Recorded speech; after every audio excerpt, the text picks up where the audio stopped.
하나님의 말씀 열왕기하 2장 1절에서 25절까지입니다. 우리 한 절씩 교독하겠습니다. 여호와께서 해오리 바람으로 엘리야를 하늘로 올리고자 하실 때에 엘리야가 엘리사와 더불어 길갈에서 나가더니 엘리야가 엘리사에게 이르되 청하건대 너는 여기 머물라 여호와께서 나를 베델로 보내시느니라 하니 엘리사가 이르되 여호와께서 살아계심과 당신의 영혼이 살아있음을 두고 맹세하노니 내가 당신을 떠나지 아니하겠나이다 하는지라. 이에 두 사람이 베델로 내려가니 베델에 있는 선지자의 제자들이 엘리사에게로 나와 그에게 이르되 여호와께서 오늘 당신의 선생을 당신의 머리 위로 데려가실 줄을 아시나이까 하니 이르되 나도 또한 아노니 너희는 잠잠하라 하니라. 엘리야가 그에게 이르되 엘리사야 청하건대 너는 여기 머물라 여호와께서 나를 여리고로 보내시느니라. 엘리사가 이르되 여호와께서 살아계심과 당신의 영혼이 살아있음을 두고 맹세하노니 내가 당신을 떠나지 아니하겠나이다 하니라. 그들이 여리고에 이르매 여리고에 있는 선지자의 제자들이 엘리사에게 나와 이르되 여호와께서 오늘 당신의 선생을 당신의 머리 위로 데려가실 줄을 아시나이까 하니 엘리사가 이르되 나도 아노니 너희는 잠잠하라. 엘리야가 또 엘리사에게 이르되 청하건대 너는 여기 머물라 여호와께서 나를 요단으로 보내시느니라 하니 그가 이르되 여호와께서 살아계심과 당신의 영혼이 살아있음을 두고 맹세하노니 내가 당신을 떠나지 아니하겠나이다 하는지라. 이에 두 사람이 가니라. 선지자의 제자 50명이 가서 멀리 서서 바라보매 그 두 사람이 요단가에 서 있더니 엘리야가 겉옷을 가지고 말아 물을 치매 물이 이리저리 갈라지고 두 사람이 마른 땅 위로 건너더라. 건너매 엘리야가 엘리사에게 이르되 나를 내게서 데려감을 당하기 전에 내가 내게 어떻게 할지를 구하라. 엘리사가 이르되 당신의 성령이 하시는 역사가 갑절이나 내게 있게 하소서 하는지라. 이르되 내가 어려운 일을 구하는도다. 그러나 나를 내게서 데려가시는 것을 내가 보면 그 일이 내게 이루어지려니와 그렇지 아니하면 이루어지지 아니하리라 하고. 두 사람이 길을 가며 말하더니 불수레와 불말들이 두 사람을 갈라놓고 엘리야가 해오리 바람으로 하늘로 올라가더라. 엘리사가 보고 소리 지르되 내 아버지여 내 아버지여 이스라엘의 병거와 그 마병이여 하더니 다시 보이지 아니하는지라. 이에 엘리사가 자기의 옷을 잡아 둘로 찢고 엘리야의 몸에서 떨어진 겉옷을 주워 가지고 돌아와 요단 언덕에 서서 엘리야의 몸에서 떨어진 그의 겉옷을 가지고 물을 치며 이르되 엘리야의 하나님 여호와는 어디 계시나이까 하고 그도 물을 치매 물이 이리저리 갈라지고 엘리사가 건너니라. 맞은편 여리고에 있는 선지자의 제자들이 그를 보며 말하기를 엘리야의 성령이 하시는 역사가 엘리사 위에 머물렀다 하고 가서 그에게로 나아가 땅에 엎드려 그에게 경배하고 그에게 이르되 당신의 종들에게 용감한 사람 50명이 있으니 청하건대 그들이 가서 당신의 주인을 찾게 하소서. 염려하건대 여호와의 성령이 그를 들고 가다가 어느 산에나 어느 골짜기에 던졌을까 하나이다 하니라. 엘리사가 이르되 보내지 말라 하나. 무리가 그로 부끄러워하도록 강청함에 보내라 한지라. 그들이 50명을 보냈더니 사흘 동안을 찾되 발견하지 못하고 엘리사가 여리고에 머무는 중에 무리가 그에게 돌아오니 엘리사가 그들에게 이르되 내가 가지 말라고 너에게 이르지 아니하였느냐 하였더라. 그 성읍 사람들이 엘리사에게 말하되 우리 주인께서 보시는 바와 같이 이 성읍의 위치는 좋으나 물이 나쁨으로 토산이 익지 못하고 떨어지나이다. 엘리사가 이르되 세 그릇에 소금을 담아 내게로 가져오라 하매 곧 가져온지라. 엘리사가 물 근원으로 나아가서 소금을 그 가운데에 던지며 이르되 여호와의 말씀이 내가 이 물을 고쳤으니 이로부터 다시는 죽음이나 열매 맺지 못함이 없을지니라 하셨느니라 하니 그 물이 엘리사가 한 말과 같이 고쳐져서 오늘에 이르렀더라. 엘리사가 거기서 베델로 올라가더니 그가 길에서 올라갈 때에 작은 아이들이 성읍에서 나와 그를 조롱하여 이르되 대머리여 올라가라 대머리여 올라가라 하는지라. 엘리사가 뒤로 돌이켜 그들을 보고 여호와의 이름으로 저주하매 곧 수풀에서 암곰 둘이 나와서 아이들 중에 42명을 찢었더라. 엘리사가 엘리사가 거기서부터 거기서부터 갈멜산으로 갈멜산으로 가고 가고 거기서 사마리아로 돌아왔더라. 아멘. 아멘. 북이스라엘의 7대 왕인 아합의 시대부터 본격적인 선지자 활동을 감당했었던 엘리야 선지자의 마지막이 다가오고 있습니다. 1절에 보면 하나님은 엘리야를 해오리 바람으로 하늘로 올릴 계획을 가지고 있습니다. 이렇게 하나님의 능력으로 수많은 기적을 베풀었던 엘리야 선지자는 그의 마지막도 일반적인 사람의 상식을 뛰어넘는 기적적인 모습으로 마무리될 예정인가 봅니다. 한 시대를 풍미했던 인물이 지나가고 나며 또 다른 인물이 나타나서 그 시대를 선도할 수 있어야 합니다. 특정한 인기 제품이 그 역할을 다하게 되면 또 다른 신제품이 출시되어서 이전의 제품의 빈자리를 차지합니다. 마찬가지로 엘리야 선지자의 마지막이 다가오고 있지만 엘리야의 그 사명과 역할과 시간의 마지막이 다가오고 있지만 하나님은 엘리야 다음을 준비하십니다. 그 사람은 바로 엘리사 선지자입니다. 오늘 본문을 보시면 엘리야의 승천 사건과 더불어 엘리사가 엘리야의 선지자 직분을 계승하는 여러 장면들이 기록되어 있습니다. 우리는 이 장면들을 통해서 멈추지 않는 하나님의 역사를 경험할 수 있고 특별히 엘리사의 모습과 그의 행동을 통해서 믿음의 선진들의 사역을 이어가야만 하는 우리의 사명 또한 재발견할 수 있습니다.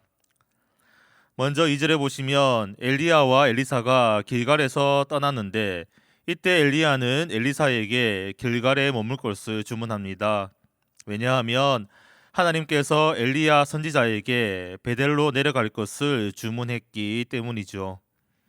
그런데 엘리사는 엘리야 요청을 거절하면서 엘리사와 함께 이 베델로 내려갈 것을 강력하게 요구하고 있습니다. 특별히 엘리사는 여호와께서 살아계심과 엘리야의 영혼을 살아있음을 두고 맹세하고 있는데 엘리사는 바로 하나님의 권위를 인정하면서 또한 엘리야 선지자의 권위를 인정하면서 자신의 생각과 주장을 지금 피력하고 있습니다. 엘리사는 엘리야와 동행할 것을 요구하고 있습니다. 엘리사는 그의 스승인 엘리야의 마지막을 함께 할 것을 요구하고 있습니다. 이러한 엘리사의 행동은 계속 이어지고 있습니다. 4절에 보시면 엘리사는 두 번째로 엘리야와 함께 여리고로 갈 것을 요청하고 있고 또한 6절에 보면 엘리사는 세 번째로 엘리야와 함께 요단으로 갈 것을 요구하고 있습니다. 끝까지 엘리야와 선지자와 함께 하고자 하는 이 엘리사의 모습 속에서 또한 길갈을 떠나 베델로 따라가고 또 여리고로 따라가고 또한 요단으로 따라가고 있는 이 엘리사의 모습 속에서 우리는 과연 무엇을 발견해 볼 수 있을까요? 그것은 바로 동행입니다. 신앙인은 동행해야 합니다. 그리고 신앙인은 함께 해야 합니다. 그런데 아무나 하고 동행할 수는 없고 또한 모르는 사람하고 악한 사람하고 동행할 수는 없습니다. 그렇다면 우리는 누구와 함께 해야 되고 또한 누구와 동행을 해야 합니까? 바로 하나님과 함께 해야 되고 하나님과 동행할 수 있어야 합니다. 하나님과 동행하고자 하면 가장 먼저 하나님을 잘 알아야 합니다. 하나님을 경험해야 되고 하나님의 역사를 체험해야 되고 또한 하나님을 찬양하고 하나님을 예배하고 하나님과 교제해야만 합니다. 그리고 오직 하나님만 믿고 의지하고 신뢰할 수 있어야 합니다. 이 하나님과의 동행 참으로 좋고 아름다운 말이지만 이 하나님과의 동행은 우리에게 큰 행복이고 큰 은혜이지만 사실 이 하나님과의 동행은 그리 쉬운 일이 아닙니다. 왜냐하면 하나님과의 동행에는 고난이 있을 수가 있고 또한 고통이 따를 수가 있고 손해와 희생, 헌신이 있기 때문입니다. 더군다나 수많은 미혹과 유혹이 많은 이 세상 속에서 하나님과 동행한다는 것은 우리에게 큰 선물인 동시에 큰 숙제입니다. 하나님과 동행하는 것은 단순하게 하나님과 함께 걸어가는 게 아닙니다. 예수님의 길을 따라가는 것은 단순하게 제자의 길을 걸어가는 것도 아닙니다. 물론 하나님과 함께 걸어가는 것이, 또한 예수님의 발자취를 잘 따라가는 것이 동행의 모습이기는 하지만, 우리가 조금 더 본질적으로 생각해 보면 하나님과의 진정한 동행은 바로 하나님의 형상을 잘 닮아가는 것입니다. 즉 바로 예수님의 인생을, 예수님의 삶을 우리가 살아내는 것입니다. 노아의 때와 같은 이 세상 속에서, 또한 마지막을 향해 달려가고 있는 이 시대 속에서 우리에게 이 동행이란 단어가 주는 의미는 바로 매일 새롭게 하나님을 살아내는 것입니다. 자, 그렇다면 매일 새로워지기 위해서는 우리에게 과연 무엇이 필요할까요? 그리고 특별히 오늘 엘리사 선지자는 엘리야 선지자에게 무엇을 요구하고 있을까요? 9절에 보시면 엘리사 선지자는 성령의 능력, 성령의 역사를 강구하고 있습니다. 맞습니다. 바로 오늘 우리에게는 바로 성령이 필요합니다. 하나님의 형상을 회복하고 또한 예수님을 닮아가고 예수님의 인생을 살아내기 위해서는 이 성령이 꼭 필요합니다. 성령의 임재가 필요하고, 성령의 내주하심이 필요하고, 성령의 충만이 필요하고, 성령의 역사가 꼭 필요합니다. 엘리사가 엘리야에게 당신의 성령이 하시는 역사가 갑절이나 내게 있게 하소서라고 간청을 하고 있는데, 10절에 보시면 엘리야는 그것은 어려운 일이다라고 이야기해 주고 있습니다. 엘리야 선지자는 엘리사가 성령의 역사를 수여받는 일을 향해서 왜 어려운 일이라고 이야기하고 있을까요? 엘리사에게 능력을 주기 싫어서일까요? 엘리사가 너무 큰 것을 요구해서일까요? 그것은 바로 이 성령은 사람이 주는 게 아니기 때문입니다. 성령은 사람의 능력으로 발현되는 성질의 것이 아닙니다. 성령의 역사는 바로 하나님이 주관하는 것입니다. 계속해서 10절에 보시면 엘리야는 엘리사에게 이 성령의 역사, 성령의 영감을 얻을 수 있는 하나의 조건을 이야기하고 있습니다. 내가 어려운 일을 구하는도다. 그러나 나를 내게서 데려가시는 것을 내가 보면 그 일이 이루어지려니와. 다시 이야기하면 엘리사, 너는 지금 내게 어려운 일을 구하고 있어. 그런데 한 가지 방법이 있단다. 네가 만약 하나님이 나를 데려가는 것을 보게 되면 넌 네가 원하는 것을 얻을 수 있어라는 그러한 뜻입니다. 여기서 우리는 보면, 본다라는 이 말에 집중해야 합니다. 본다라는 것을 우리 입장에서 생각하는 것이 아니라 바로 하나님의 입장에서 생각을 해볼 수 있어야 합니다. 그래서 엘리사가 보는 게 아니라 바로 하나님이 보여주시는 것입니다. 내가 믿는 게 아니라 하나님이 믿게 해주시는 것입니다. 선지자가 역사하고 선지자가 기적을 베푸는 게 아니라 바로 하나님이 역사하고 하나님이 기적을 베풀어 주시는 것입니다. 즉 하나님께서 허락하시면 엘리사 너도 성령의 역사를 경험할 수 있어. 하나님께서 허락하셔야만 엘리사 너는 이 성령의 영감을, 성령의 능력을 얻을 수 있다라는 그러한 뜻입니다. 다시 말하면 엘리야가 엘리사를 선지자로 세우는 게 아니라 바로 하나님께서 이 엘리사를 선지자로 불러주셨고, 하나님께서 이 엘리사를 엘리야 다음에 선지자로 세워주고 있다는 그러한 이야기입니다. 선배 목사가 후배 목사에게 자신의 목회 프로그램과 교회 운영의 노하우를 공유해 줄 수는 있습니다. 은퇴가 얼마 남지 않은 저희 아버지께서 저에게 자신이 그동안 읽었던 책들과 자료들을 줄 수는 있습니다. 모세가 여호수아에게 지팡이를 줄 수 있고, 오늘 엘리야가 엘리사에게 자신이 입고 있었던 겉옷 또한 줄 수가 있습니다. 하지만 선배 목사가 후배 목사에게, 아버지 목사가 아들 목사에게, 사람이 사람에게 이 성령을 줄 수는 없습니다. 성령은 오직 하나님께 속해 있다는 것을 우리는 명심할 수 있어야 합니다. 오직 하나님이 우리에게 주시는 이 성령으로 하나님의 영으로 우리 가운데 갑절의 역사가 일어나기를 간절히 소망합니다. 이제 엘리야와 엘리사가 이별하게 될 시간이 다가왔습니다. 11절에 보시면 불수레와 불말들이 엘리야와 엘리사 사이를 갈라놓는데, 이때 엘리야는 해오리 바람을 타고 하늘로 올라갔습니다. 12절에 보시면 엘리사는 승천하는 엘리야를 보면서 내 아버지여 내 아버지여 라고 소리치면서 이별의 슬픔, 헤어짐의 아픔을 토로하고 있습니다. 그리고 16절에 보시면 여리고의 제자들은 하늘로 올라가다가 혹시 땅에 떨어졌을지도 모르는 그 엘리야의 시신을 찾고자 합니다. 여리고의 선지 생도들은 50명을 동원해서 3일 동안 엘리야를 찾았지만 결국 그들은 엘리야의 시신을 찾지 못했습니다. 이들이 왜 엘리야를 찾고 있습니까? 그것은 바로 엘리야의 승천을 믿지 못해서이고 엘리야의 승천을 올바르게 이해하지 못했기 때문입니다. 하늘로 올라간 엘리야를 찾고 있는 선지 생도들의 모습을 보면 하늘로 올라가셨던 예수님을 바라보면서 여전히 하늘만을 쳐다보고 있었던 예수님의 제자들의 모습이 생각납니다.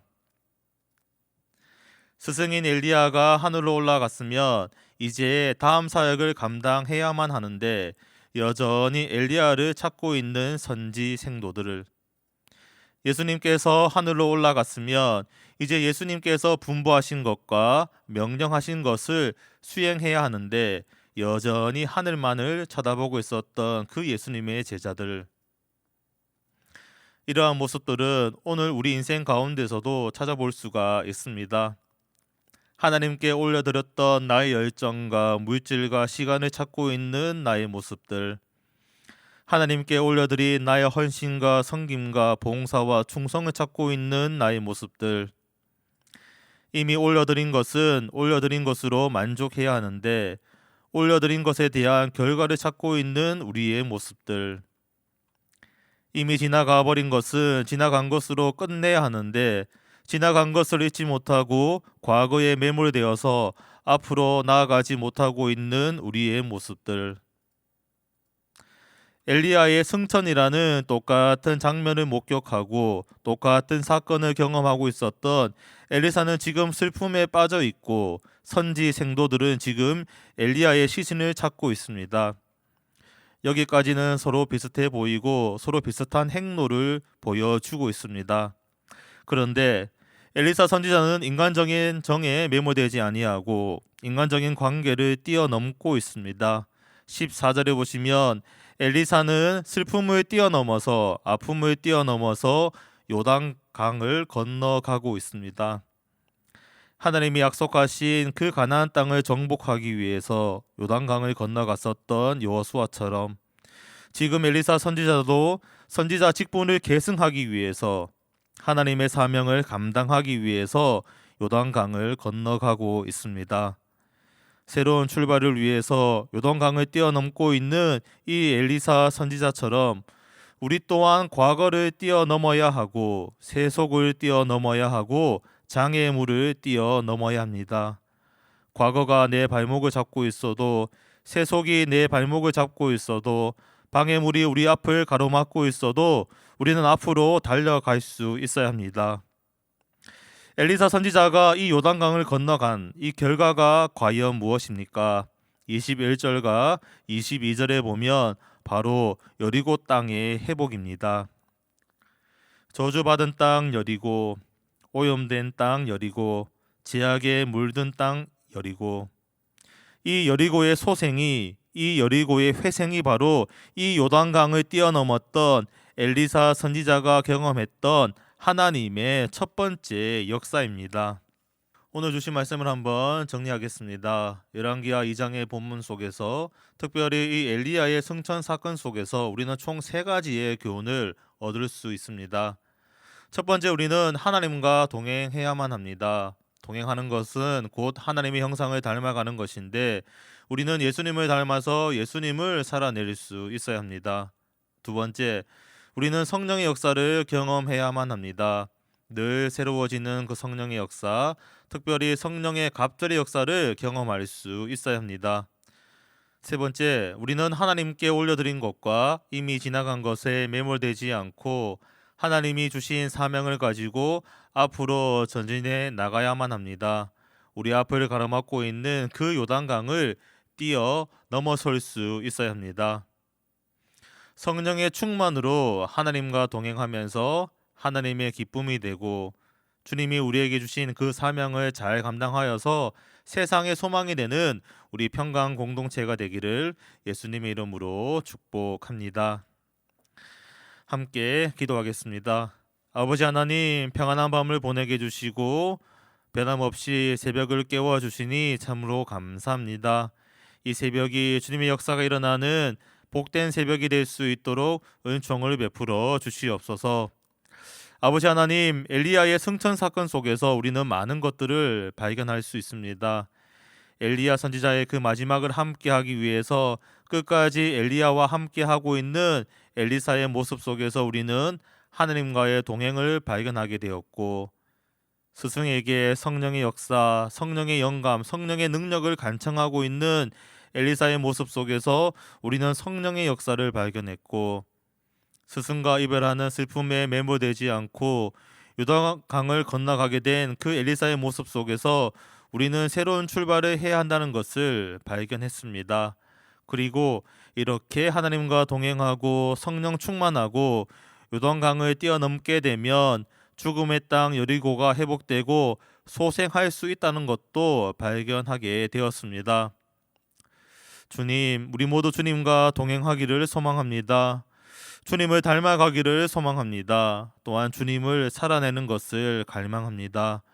우리와 늘상 함께 해주시고 특별히 성령의 충만으로 성령의 인도하심으로 늘상 하나님과 함께 호흡하는 저희들이 될 수 있도록 은혜를 베풀어 주시옵소서.